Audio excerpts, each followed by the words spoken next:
Mais d'abord, comment sauver une année gâchée par le Covid-19 ? Question qui hante les étudiants de l'université de Tours. Pour beaucoup d'entre eux, cours à distance égale isolement.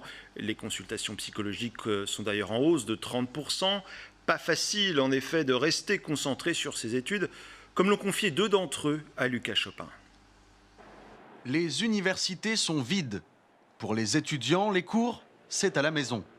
Et quand on débarque dans le grand monde des études supérieures, pas toujours facile de se faire des amis à distance. J'ai connu 2-3 personnes, mais quand j'étais en présentiel et en distanciel, c'est compliqué de se donner aux gens, de dire bonjour ou même d'essayer d'avoir un contact direct.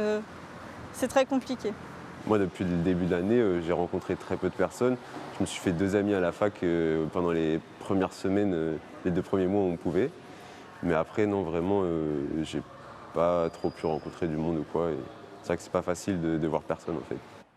Depuis septembre, les consultations de psychologues au service de santé de l'université de Tours ont bondi. Sans le lien social des études, un sentiment de solitude flotte chez les néo-étudiants.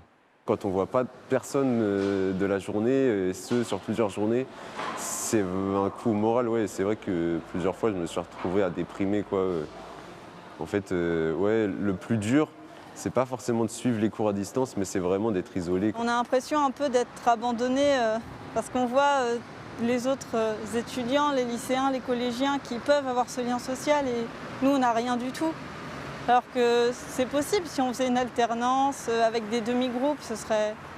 Mais on a l'impression d'être abandonné totalement. À défaut d'un retour à la normale, l'université souhaite aider les étudiants à se rencontrer. Un grand plan de tutorat devrait être lancé avant la fin du mois.